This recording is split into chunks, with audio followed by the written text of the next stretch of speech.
Imagine a society where a mother could look her own son in the eyes, hand him his shield before battle, and say the words that defined an entire civilization: return with it or on it. Not out of cruelty, out of a belief system so deeply embedded that death was considered preferable to disgrace. That belief system had a name. It was called Sparta, and understanding how it was built reveals a pattern about power that has nothing to do with weapons. Most people know Sparta as a myth: the 300 warriors, the impossible odds, the legendary discipline. But almost nobody understands the actual mechanism behind that legend. Sparta wasn't powerful because its soldiers were stronger than everyone else in Greece. Sparta was powerful because it had engineered something far rarer: a culture where obedience, sacrifice, and collective identity were installed into every citizen before they were even old enough to question it. This story isn't really about war.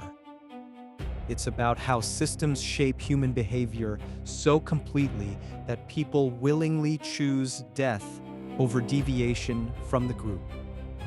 And once you see how that system was built, you start noticing it everywhere: in militaries, in corporations, in cults, in elite teams that operate today. Let's start at the beginning. Around the 7th century BC, Sparta made a decision unlike anything else in the ancient Greek world. Every male child, once identified as physically fit to survive, would be removed from his family at age 7 and placed into a state-controlled training system called the Agoge. This wasn't school in any sense we'd recognize. It was a total immersion system designed to dissolve individual identity and replace it with group identity. Boys lived in communal barracks. They were deliberately underfed, forced to forage and sometimes steal food to survive, and punished not for stealing, but for getting caught. That detail confuses people at first, until you understand the actual lesson being taught. The Spartans weren't teaching theft. They were teaching something far more strategic: the ability to break rules competently under pressure without getting exposed when survival demanded it. This is the first hidden pattern behind Spartan power.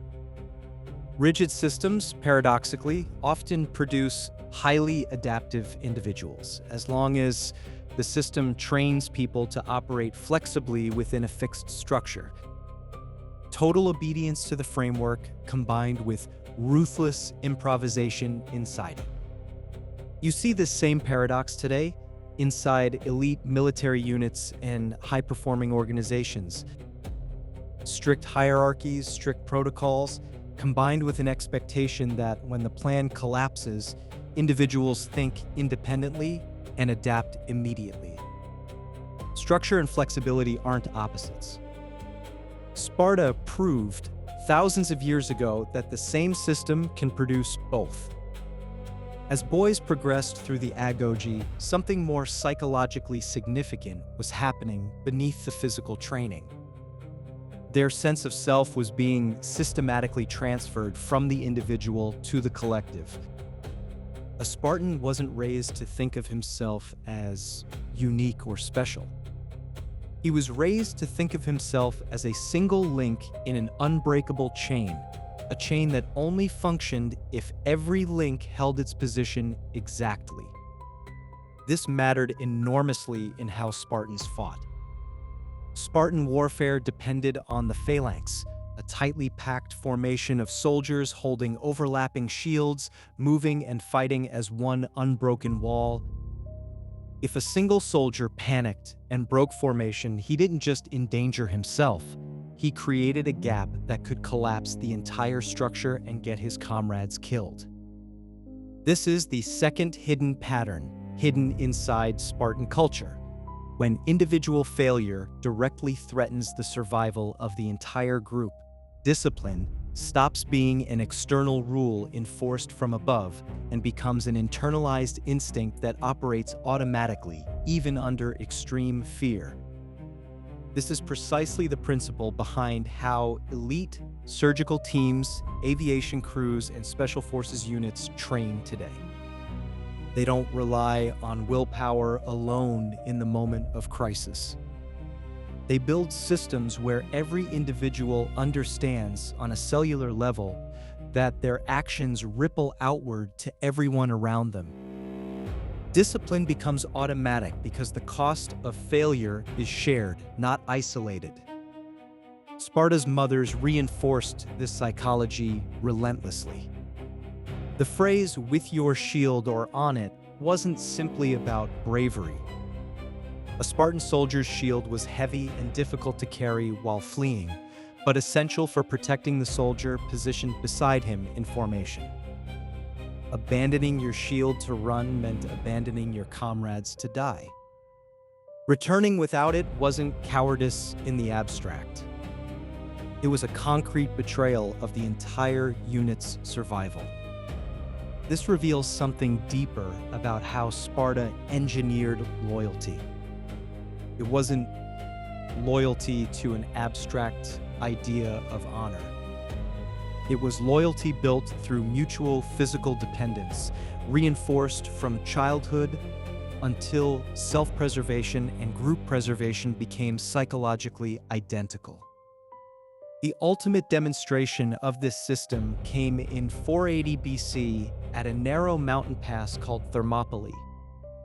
A small force of Spartan warriors alongside allied Greek soldiers held off a massive invading Persian army for 3 days, buying critical time for the rest of Greece to organize its defense. They were eventually surrounded and killed to the last man. But here's what most retellings of this story miss entirely. Thermopylae wasn't a victory of superior numbers or superior weapons. It was a demonstration of a system performing exactly as designed, even in the face of certain inevitable death. This is the third hidden pattern behind Spartan power. A deeply embedded system performs consistently under extreme pressure because the behavior doesn't depend on motivation or morale in the moment.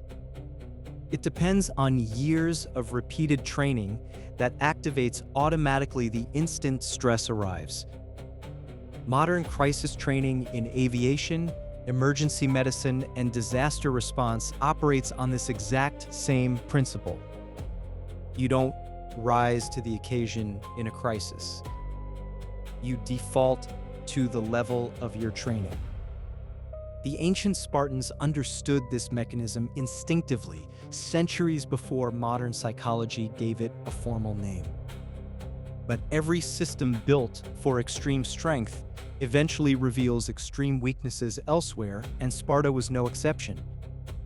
Because so much of Spartan society was engineered around producing elite warriors, the population of full Spartan citizens, called Spartiates, remained deliberately small. Spartan society depended heavily on a much larger, subjugated population called the Helots, who were forced to farm and labor to sustain the Spartan economy, while citizens focused entirely on military training. This created a permanent undercurrent of fear.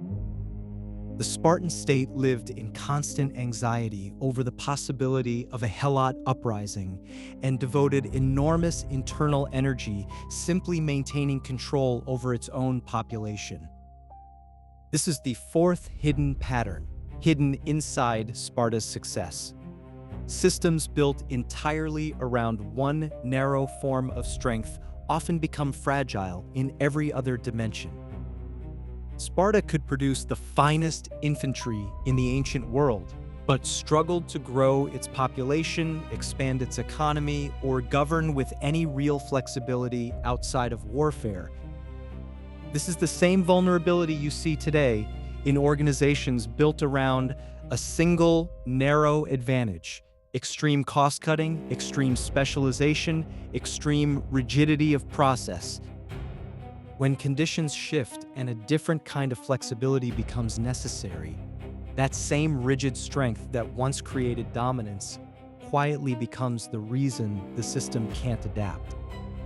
By the 4th century BC, generations of continuous warfare and Sparta's own restrictive social structure had shrunk its citizen population dramatically.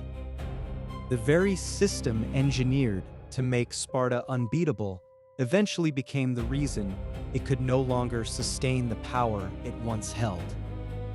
So here is the full pattern hidden inside history's most disciplined society.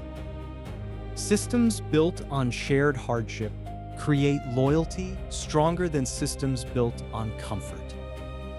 Rigid structure combined with internal adaptability creates resilience under pressure. Interdependence transforms discipline from an external rule into an automatic instinct. And deeply embedded training allows a system to perform consistently even when facing catastrophe. But no system, no matter how disciplined, remains invincible forever. Sparta didn't collapse because a stronger enemy defeated it in battle. Sparta collapsed because the same rigidity that once made it unbeatable eventually made it unable to adapt to a changing world. The lesson hidden inside this ancient culture isn't really about war at all. It's about the double-edged nature of extreme discipline, capable of building the most resilient systems in history, and just as capable of destroying them from the inside the moment the world demands something the system was never built to give. If you want to understand how systems, psychology, and power have shaped human civilization for thousands of years, subscribe to Hidden Pattern. Because history doesn't just repeat itself, it explains us.